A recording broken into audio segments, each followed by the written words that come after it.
Welcome to the NWI.com Political Roundtable for Thursday, July 5th. I'm Robert Blaszkiewicz, Assistant Managing Editor of The Times. Joined with me today, Doug Ross, Editorial Page Editor of The Times. Mark Kiesling's on vacation. It's Polo Day here because it's too hot. It's too hot for a tie. So we're in short sleeves today. Hope you're staying cool wherever you are. A lot to get to. Let's start out with the press conference that Governor Daniels had just before the holiday, where he talked about the surplus, the budget surplus that the state has, and the money that all of us Hoosiers will be getting back next year on our income taxes. Right. Now, this is triggered by the new state law that says, you know, if you have too big a pot of gold at the State House, that, you know, you get a portion of that back, so that the state's rainy day fund isn't, you know, monsoon worthy, just rainy day worthy. Right. You know, it's kind of a two-edged sword, because you've got, you know, huge cuts to, you know, education, right.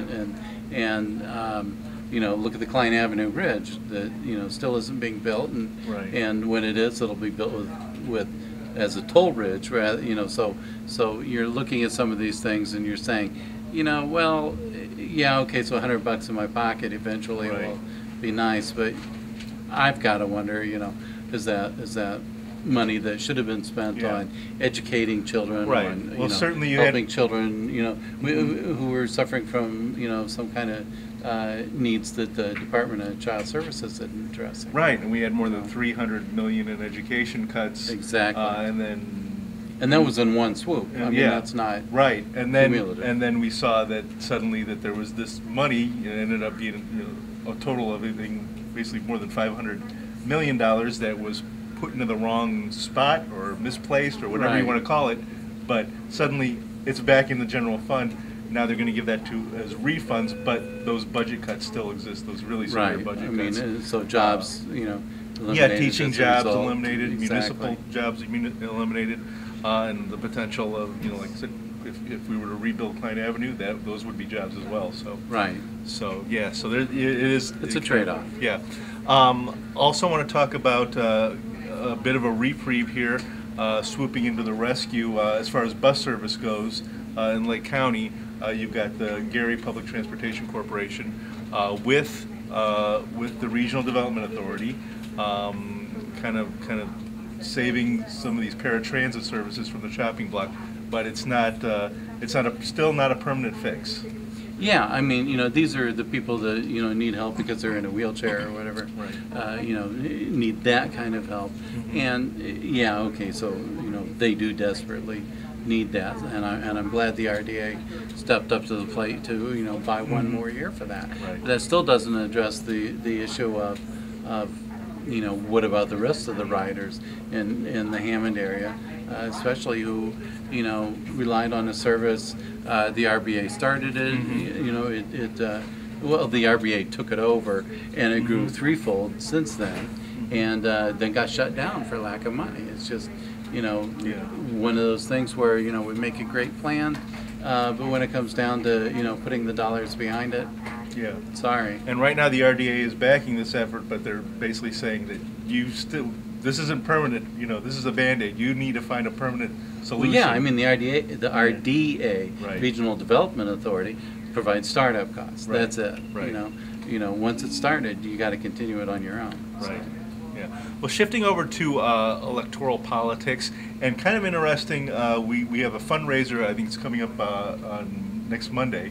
A fundraiser for the Republican opponent to longtime Congressman Pete Blaszkiewicz, Joel Phelps.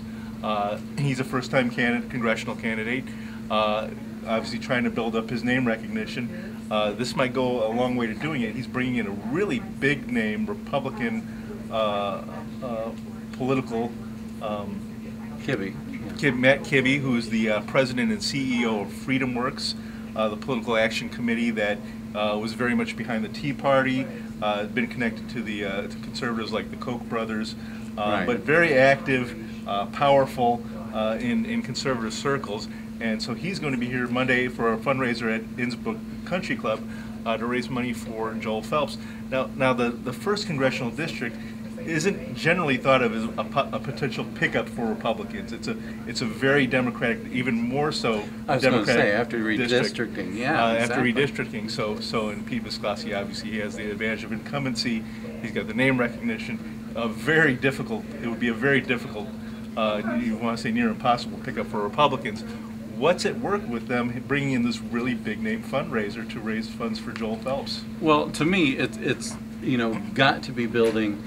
First thing he's got to do is he's got to build name recognition. I mean, look at the previous candidate in this race, the Republican candidate, Mark Leva, for years and years.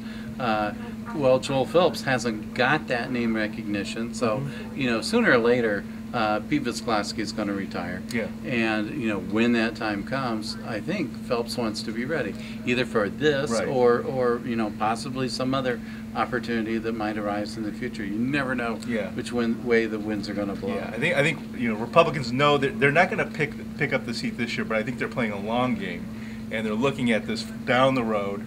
Obviously, building him up as a potential candidate, and he came and visited us with us during the primary endorsements, and he was an impressive candidate. He was very knowledgeable, and is a potentially strong candidate for the Republicans.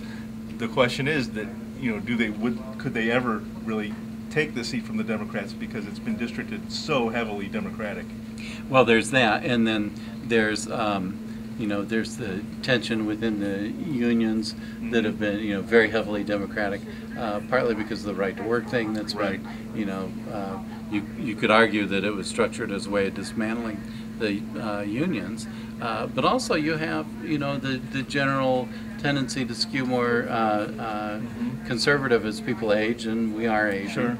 Every day, I might add, and so as a consequence of that, maybe the Republicans figure some fluke might happen, and this area might go for a Republican. Yeah. You never know. Well, we'll be watching that, and obviously with all the other political developments. Thanks for watching us this week. We'll be back next week with another Political Roundtable.